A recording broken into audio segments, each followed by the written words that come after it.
यानंतर आता घेऊयात महत्त्वाच्या बातम्यांचा वेगवान आढावा सुपरफास्ट 50 मधून।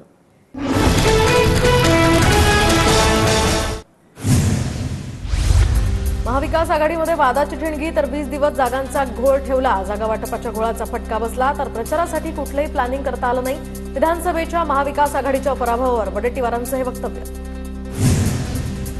पटोले आणि राऊत जागा वाटपाच्या चर्चेत होते। वडेट्टीवार यांचं दोघांकडे सुद्धा बोट।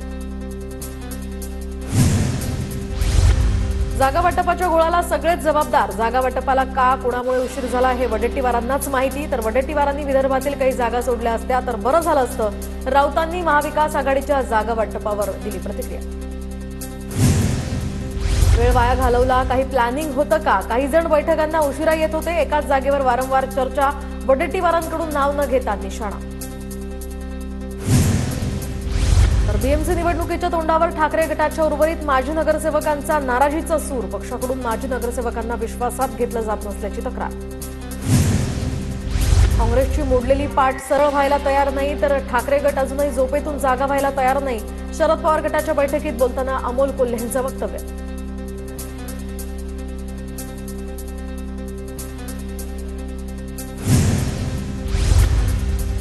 आमचा पक्ष लढणाऱ्यांचा आमचे आमदार म्हणत नाहीत, सत्तेची ऊब घ्यावी। अमोल कोल्हेंच्या वक्तव्यावरून संजय राऊतांचाही पलटवार। आमचा पक्ष लढणाऱ्यांचा आमचे आमदार म्हणत नाहीत, सत्तेची ऊब घ्यावी। अमोल कोल्हेंच्या वक्तव्यावरून संजय राऊतांचा पलटवार। तर कोल्हेंनी आम्हाला सल्ला जरा कमी द्यावा आणि त्यांच्या पक्षाकडे अधिक लक्ष द्यावं। वडेट्टीवारांचा पलटवार। अमोल कोल्हेंच्या वक्तव्याची कीव येते, तुमची काय ताकद आहे ती विधानसभा निवडणुकीतनं दिसून आली। अमोल कोल्हेंच्या वक्तव्यावर विनायक राऊतांचं प्रत्युत्तर। विरोधकांनी पराभवाचं आत्मचिंतन केलेलं दिसतंय। कालपर्यंत विरोधक ईव्हीएमला दोष देत होते, मात्र चंद्रशेखर बावनकुळेंची विरोधकांवर खोचक टीका। राज्याच्या मुख्यमंत्र्यांना भेटण्यात गैर काय? आधीचे मुख्यमंत्री घटनाबाह्य असल्यानं आम्ही त्यांना भेटलो नाहीत। आदित्य ठाकरे आणि फडणवीसांच्या भेटीवर राऊतांची प्रतिक्रिया। महाराष्ट्राच्या विकासासाठी कुणी सरकारकडे आलं तर त्यात काही वावगं नाही। आदित्य ठाकरे आणि फडणवीसांच्या भेटीवर बावनकुळेंची सुद्धा प्रतिक्रिया। महायुतीला स्थानिक नेतृत्वाला विश्वासात घेऊन पक्षप्रवेश होणार। भाजपमधील पक्षप्रवेशावर चंद्रशेखर बावनकुळेंची प्रतिक्रिया। सत्तेत सहभागी होण्यावरून शरद पवार गटामध्ये 2 मतप्रवाह। थेट सत्तेत सहभागी होण्यासाठी एक गट आग्रही तर अजित पवारांसोबत जाऊन सत्तेत सहभागी होण्यासाठी दुसरा गट आग्रही असल्याची सूत्रांची माहिती। आगामी पालिका निवडणुकांसाठी ठाकरे गट हर घर दस्तक अभियान सुरू करणार तर आरएसएस प्रमाणे ठाकरे गटही अभियान राबवणार। विभाग प्रमुख शाखा प्रमुखांच्या बैठकीत ठाकरेंच्या सूचना। राज्यामध्ये आजपासून भाजपच्या घर चलो अभियानाला सुरुवात। घरोघरी जाऊन भाजप सदस्य नोंदणी करणार। स्थानिक स्वराज्य संस्था निवडणुकीच्या अनुषंगानं भाजपकडून राज्यामध्ये 1.5 कोटी सदस्य बनवण्याचं हे उद्दिष्ट।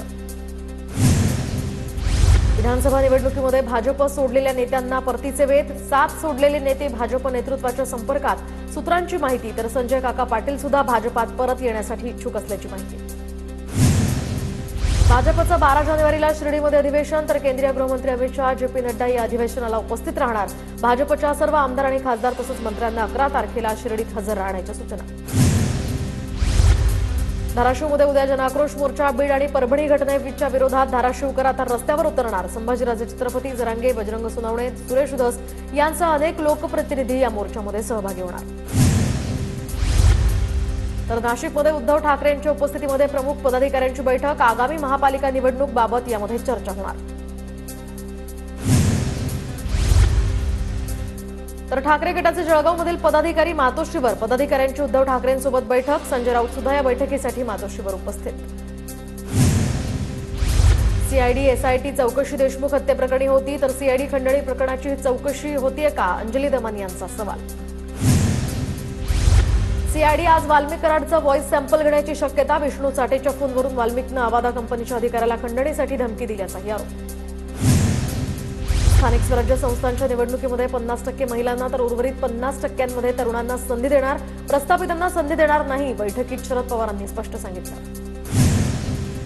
छत्रपती घराण्याच्या खासगी जमिनी आणि इतर मालमत्तांना कायमची सूट। उदयनराजेंच्या लिनियन वारसांना आता कायमची सूट देण्याचा हा निर्णय महसूल आणि वन विभागाचा मोठा निर्णय। स्टोरेजचे सीए अभिषेक गुप्तांच्या याचिकेवर सोमवारी पुन्हा सुनावणी, तर आर्थिक गुन्हे शाखा तपास करत असल्यामुळे त्यांना प्रतिवादी करा, हायकोर्टाचं स्पष्टीकरण. दरम्यान जीवाला धोका असल्याचं सांगत गुप्तांकडून संरक्षणाची मागणी. आमदार हिरामण खोसकरांची मुंडेगावच्या सेंट्रल किचनला भेट, तर आदिवासी विभागाच्या कारभारावर आमदार संतापले. मंत्रालयात बैठक घेऊन निलंबनाची कारवाई करणार असल्याची हिरामण खोसकरांची प्रतिक्रिया.